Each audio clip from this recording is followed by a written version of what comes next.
This morning, Moscow woke to an unease that no broadcast could disguise. From university campuses to central squares, a quiet but unmistakable shift is unfolding. Young Russians are turning away from the system that defined their entire lives. According to multiple independent sources, student groups across the country coordinated a symbolic act of withdrawal, empty lecture halls, silent assemblies, and a wave of deactivated social media accounts tied to state initiatives. Officials quickly labeled it a case of temporary disorganization, yet insiders admit that something deeper is happening.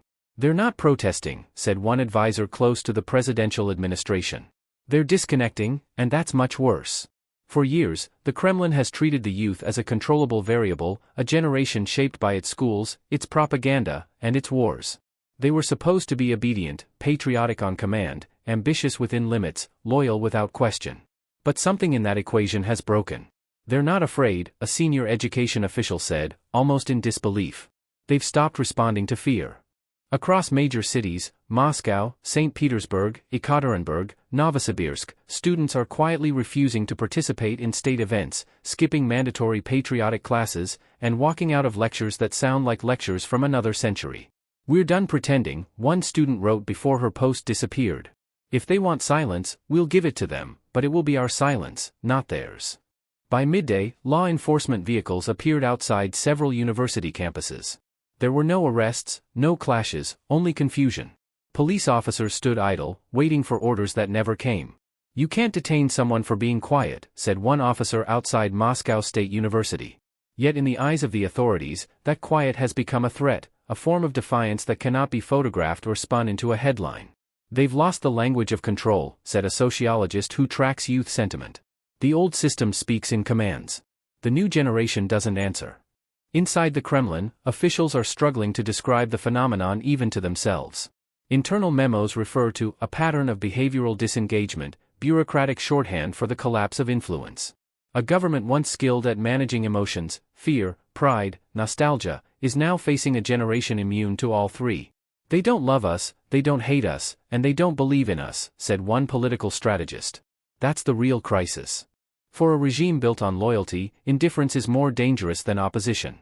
It is the quiet assertion that authority no longer matters. On social media, the shift is visible in tone. Patriotic influencers, once loudly loyal, now post about music, art, and travel, anything but politics. Young audiences have stopped sharing official news altogether, favoring independent voices or no voices at all. Even within elite schools and state universities, where conformity was once mandatory, professors report a strange stillness. "They sit, they listen, but you can tell their minds are elsewhere," one instructor said. "It's like teaching ghosts." By the middle of the day, one phrase began circulating online, spreading from student chats to private channels: "We were raised to be quiet, now we use silence as a weapon." The meaning was unmistakable. Fear, once the foundation of control, has turned against its creators. For those following this story, it marks the beginning of something more profound than unrest. What's happening in Russia's classrooms and dormitories is not a revolt in the traditional sense, it's a withdrawal from a shared illusion. A generation that grew up in Putin's Russia is quietly stepping out of it, leaving behind a system that cannot function without their belief. And as one Kremlin insider admitted this morning, the danger isn't what they'll do. It's what they've already stopped doing. What follows, in the next few hours, will show whether this silence remains an act of refusal, or becomes the first sound of something larger breaking loose. By midday, the pattern had spread beyond Moscow. In Kazan, Rostov, and St. Petersburg, the same scenes were unfolding: half-empty campuses, cancelled assemblies, and young people walking out of state-organized events without a word. No banners, no chants, no slogans. Just quiet, synchronized absence. In a country where open protest is criminalized, disappearance has become the purest form of defiance. "They can't arrest everyone who stops showing up," a philosophy student wrote before deleting his account. Within hours, screenshots of that line flooded Telegram. The authorities saw an absence of movement. What they missed was a movement of absence.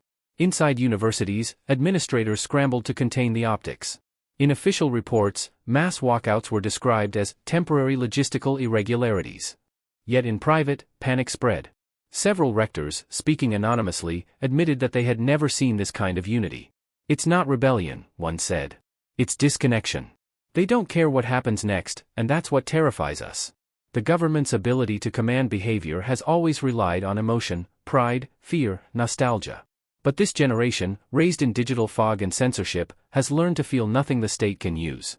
We used to manage anger, one political consultant told us. Now we're dealing with emptiness. And emptiness is impossible to control. In the corridors of power, that emptiness is beginning to echo. A leaked briefing from the presidential administration warned of ideological fatigue among citizens under 30. Another internal document described it more bluntly: the young no longer perceive authority as real. It's a quiet verdict, but a fatal one for any autocracy. Legitimacy doesn't collapse in violence, it dissolves in disbelief. One insider summarized it in a single phrase: they stopped believing the show. By early afternoon, the state's media machine went into overdrive.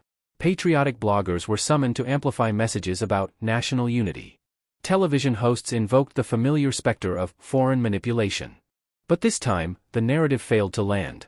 They're talking to themselves, said a digital sociologist analyzing engagement data. The audience has left the room. On platforms popular with young Russians, official clips were drowned in sarcasm and parody. Every slogan became a meme, every warning a joke. The language of power, once absolute, is now raw material for humor. And humor, in today's Russia, is rebellion's safest form. Meanwhile, in cafes and student dorms, conversations have grown quieter but sharper. We don't want to destroy anything, said a law student from Novosibirsk. We just don't want to live like this. For many, the change is not ideological, it's existential. They are tired of being told to wait, to endure, to believe. Our parents learned to survive, another student said. We're learning to leave. That act of leaving, whether physical or psychological, is what the Kremlin fears most. Because once a generation learns it can live outside the system itself begins to die. According to our sources in regional administrations, local police have been ordered to prevent gatherings of educational collectives. But even those tasked with enforcement admit confusion. There are no crowds, said one officer. Just people disappearing. The command structure, designed to manage visible dissent, is helpless before an invisible one. Every act of non-participation, an empty chair, a silent classroom, a blank social media profile, is a message in itself. Experts describe the moment as a cultural strike. Not an uprising, not even resistance in the classic sense, but a collective refusal to continue the performance of obedience. They've turned passivity into protest, said one sociologist. It's the first post-fear generation Russia has seen. Yet the government's reflex remains the same: deny, deflect, threaten. By early afternoon, a televised spokesman warned that the state will respond firmly to attempts to destabilize society. But even as he spoke, the crisis had already evolved beyond reach. The state is shouting into silence, and the silence is winning. In that silence lies a shift that experts call irreversible.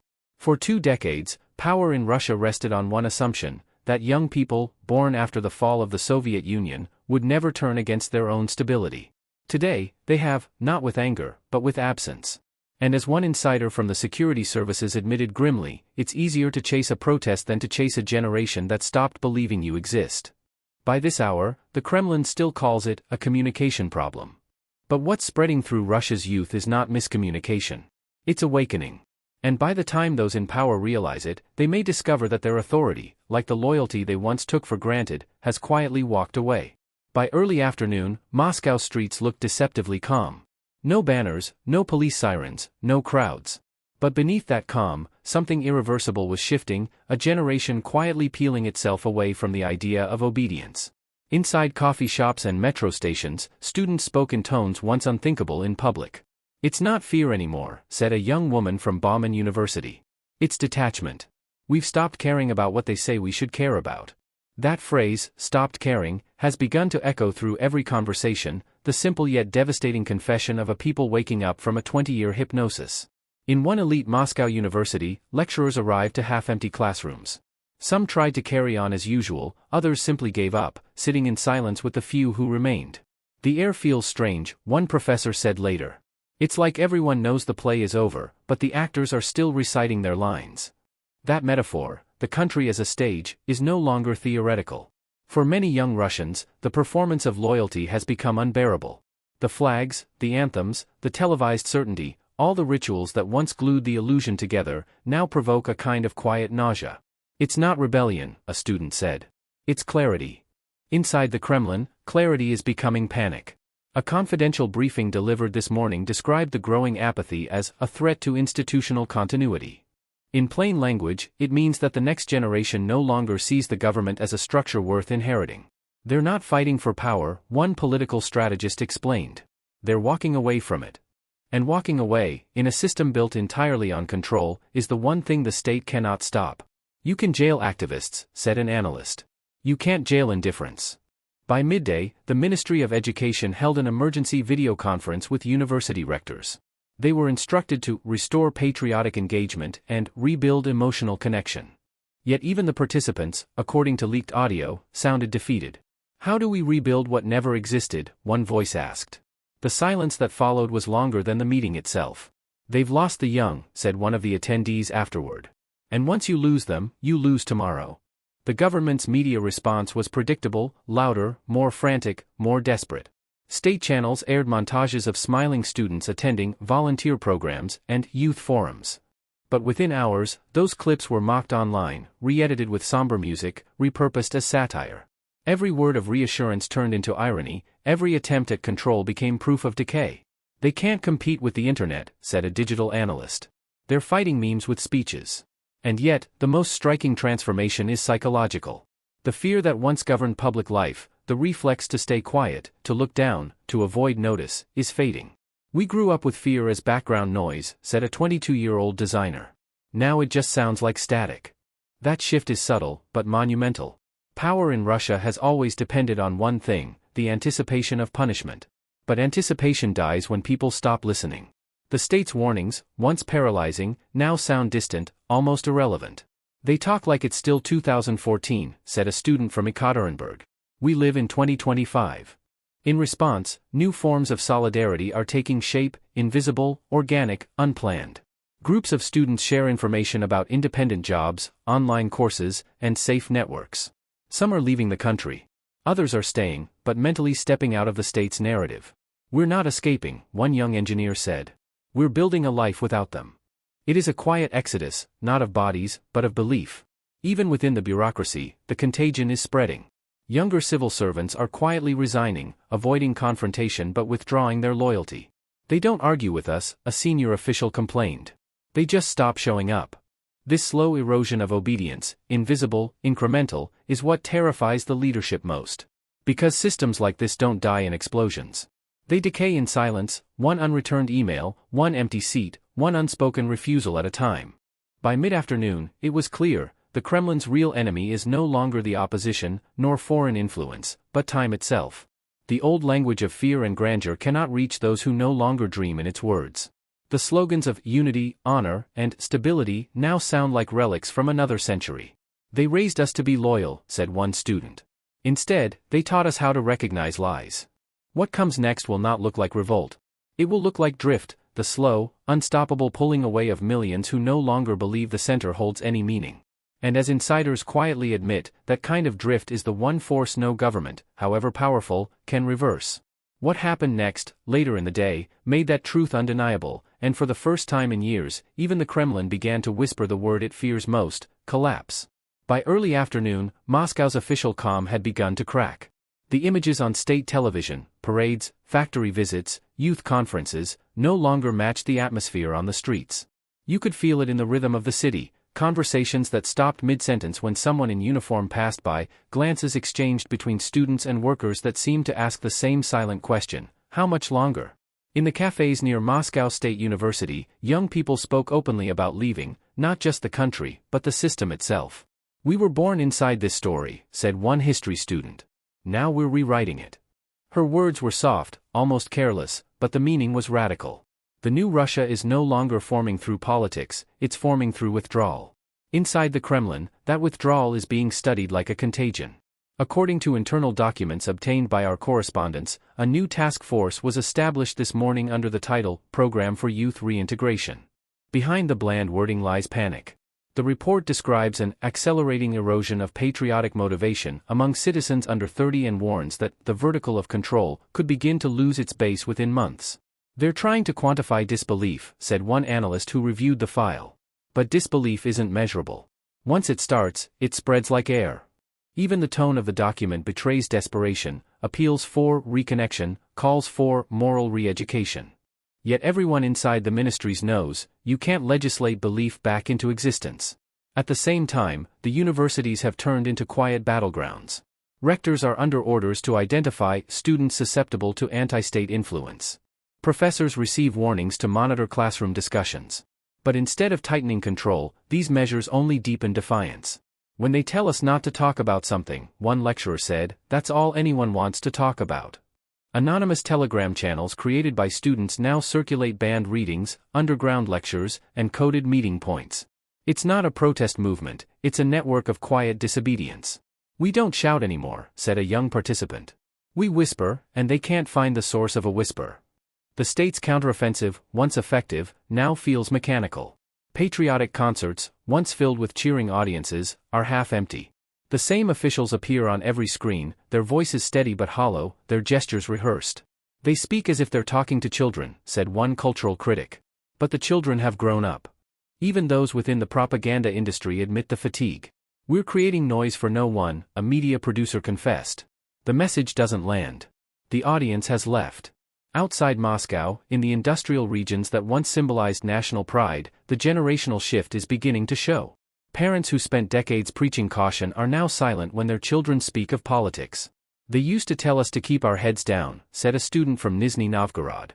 Now they just listen. That silence from the older generation, once a wall of fear, is turning into quiet approval. The state still controls the police, the courts, the media, but the one thing it no longer commands is attention. Within the presidential administration, debates have grown sharper. Some advisors argue for stricter control, mass arrests, censorship, new loyalty programs. Others urge patience, warning that force could accelerate collapse. They're paralyzed, said a source familiar with the discussions. They don't know whether to tighten their grip or let go. That paralysis now defines Russian governance, the awareness that every action feeds the very crisis it seeks to prevent. Meanwhile, the country's youth have begun to turn their indifference into organization. Not political parties, but small, self-contained circles, communities of creators, programmers, teachers, musicians, all operating outside the state's orbit. These groups share skills, money, and information, building a parallel infrastructure that functions without permission. It's not revolution, one digital activist said. It's rehearsal. That rehearsal, quiet but disciplined, is what makes the regime's stability look more fragile than ever. By late afternoon, the word chaos began circulating in government briefings, never aloud, always in whispers. The system is not collapsing from attack, but from withdrawal. Power in Russia has always depended on being observed, feared, obeyed. Now, it is being ignored. They still have the walls, said a political analyst. But the rooms are empty. And so the image of the Kremlin today is both imposing and hollow, a monument still standing, but echoing with absence. What terrifies the people inside is not revolt, but irrelevance. Because in a country built on control, the most dangerous act is not resistance. It's indifference. As one exhausted insider told us near the end of the day, we keep waiting for the noise, for the shouting, the riots, the fire. But it never comes. It's just silence. And that silence is killing us. What happened next, later that afternoon, proved how right he was, and how close Russia has come to the edge. By early afternoon, the silence that had gripped Moscow no longer felt like hesitation, it felt like judgment. The city moved at its usual pace, the lights of government buildings still bright, the speeches still delivered, but something essential had changed.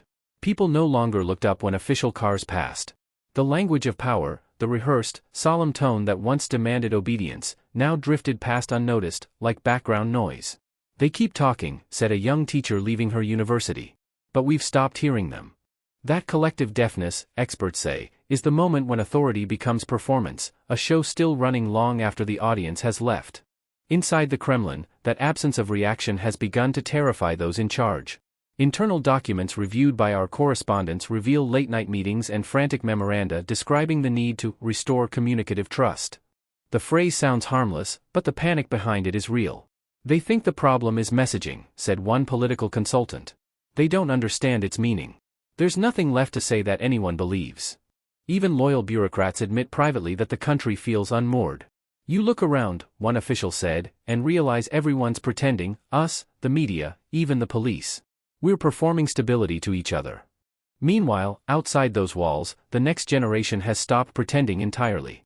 In dormitories, studios, and shared apartments, young Russians talk not of reform but of replacement, not in the sense of violent upheaval, but but of starting over from nothing. We've tried living inside their story, said a 23-year-old architecture student. Now we're writing our own. That simple shift, from endurance to imagination, is something the state cannot suppress. It has spent years teaching compliance but accidentally cultivated self-reliance. They taught us to adapt, said another student. Now we've adapted to life without them. Even within the military, quiet ripples of uncertainty are spreading. Junior officers report recruits questioning orders, not in defiance but in confusion. They no longer believe there's a reason, said a defense insider. And when people stop believing in reasons, you can't command them, you can only frighten them. But fear doesn't last forever. That phrase, fear doesn't last forever, has become a kind of whispered prophecy among Moscow's younger officials. No one dares say it aloud, but everyone understands what it means. Economically, the picture remains stable on paper. Wages are paid, statistics adjusted, optimism projected. But behind the facade, cracks multiply. Skilled young professionals are quietly leaving state institutions, not with protest or fanfare, but through resignation emails sent at dawn. They're walking out of the system in broad daylight, said one HR official. No slogans, no anger, just absence. And that absence, multiplied across industries, ministries, and classrooms, is what insiders now describe as the true crisis, a country functioning without conviction. In response, the state has turned inward, relying on ritual and repetition. Patriotic holidays grow grander even as attendance dwindles. Leaders speak of unity to rooms filled with silence. On screens, the same familiar symbols, flags, anthems, smiling crowds, replay endlessly, as if the repetition itself could summon back belief. But the more often the story is told, the less anyone listens. They think they're governing, said one analyst. In reality, they're talking to ghosts. And yet, outside those broadcasts, a different Russia is emerging, smaller, quieter, but awake. Young filmmakers, coders, artists, teachers, all forming invisible networks of trust and creation. Their country is not defined by decrees or flags, but by memory, humor, and endurance. They took everything public, said a poet from St. Petersburg, so we made everything private. It is from those private spaces, experts say, that the next public life will eventually grow. By midday, the sense of finality was unmistakable. Moscow's skyline shimmered as it always had, but its reflection no longer inspired awe. The power still stands, grand, confident, and hollow. And beneath it, millions of quiet refusals accumulate like dust, unnoticed until the structure begins to tremble under its own weight. They think chaos will come with noise, one sociologist remarked. But in Russia, chaos always begins in silence. For those who follow these stories, remember, systems don't end when they fall. They end when no one believes they matter. That disbelief, spreading through Russia's youth today, is not the end of the country, it's the beginning of something after it. Stay with us, stay aware, and if you haven't yet, subscribe, because when silence finally breaks, it won't be an explosion. It will be the quiet sound of an era collapsing under its own echo.